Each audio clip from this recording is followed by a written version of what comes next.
Ces derniers jours, le monde anglican a connu un tremblement de terre. Le schisme est officiel.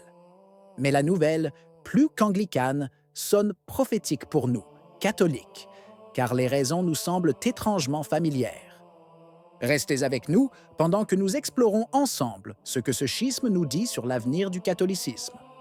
Dans le silence apparent des grandes cathédrales, quelque chose s'est produit qui marquera l'histoire du christianisme contemporain. Dans une déclaration officielle datée du 16 octobre 2025, l'archevêque Laurent Mbanda, primate du Rwanda et président du Conseil des primats du GAFCON, a proclamé que l'avenir est arrivé.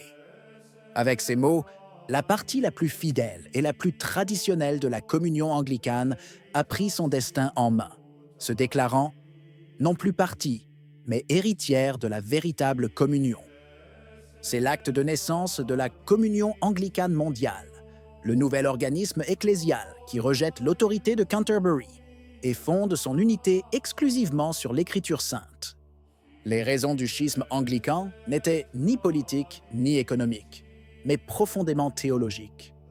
Le GAFCON a accusé les dirigeants de la communion d'abandonner la parole de Dieu comme autorité finale, de modifier la doctrine sur le mariage et la sexualité, et d'accepter des bénédictions et des ordinations qui contredisent la loi divine.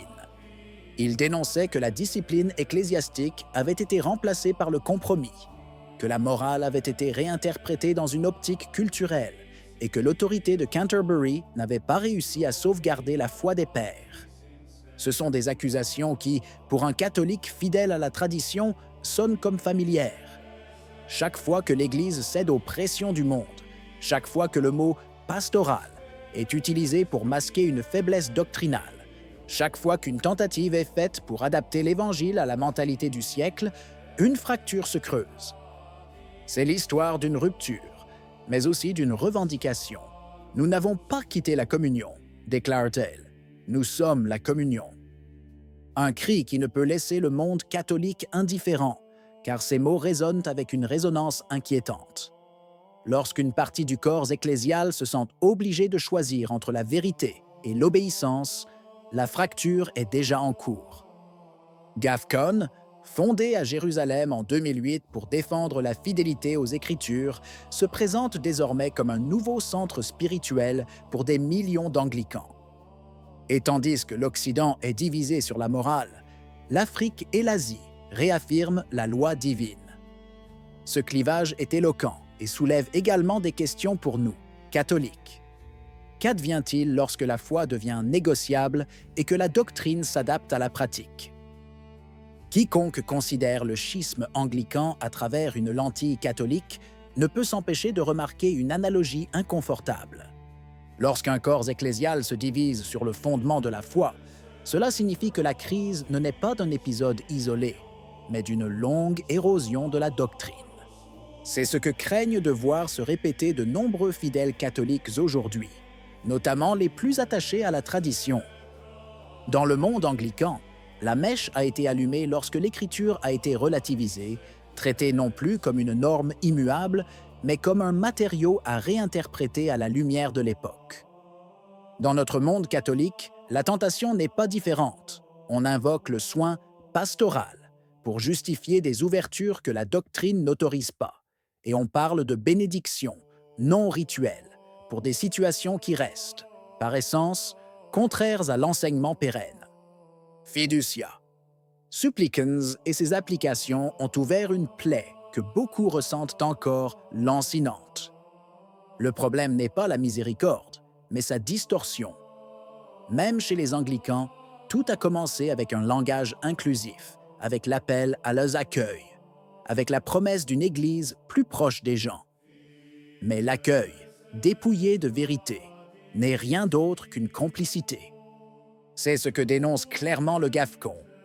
On ne peut rester en communion avec ceux qui ont abandonné la parole de Dieu comme autorité suprême.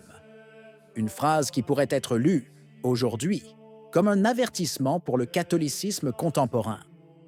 Le risque est que la pastorale, d'un outil pour amener les gens à Dieu, devienne un moyen d'adapter Dieu aux gens. Et lorsque cela se produit, des divisions apparaissent rapidement. même au sein de l'Église catholique, les divergences entre les conférences épiscopales, les tensions entre le Nord et le Sud, et le conflit entre ceux qui défendent la tradition et ceux qui l'interprètent en termes d'évolution, démontrent que la communion visible ne suffit pas si la communion dans la vérité fait défaut. Dans le monde anglican, ce qui semblait impensable il y a quelques années est aujourd'hui une réalité. Un nouvel ordre ecclésiastique, avec une nouvelle autorité, une nouvelle constitution et même un nouveau nom. La Communion anglicane mondiale, officiellement née en octobre 2025, a effacé d'un trait de plume 5 siècles de communion avec Canterbury. Il ne s'agissait pas seulement d'un geste symbolique, mais d'une refondation.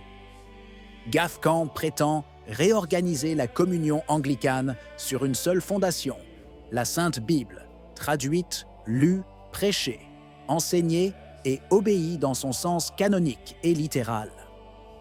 Derrière cette formule apparemment ecclésiastique se cache une révolution, le remplacement de l'autorité historique par une autorité perçue comme plus pure. L'archevêque de Canterbury, la conférence de Lambeth et le conseil consultatif anglican ne sont plus reconnus. À leur place, un conseil des primats fut formé, élisant un primus inter pares, un premier parmi ses pairs, mais sans la centralité symbolique de Canterbury.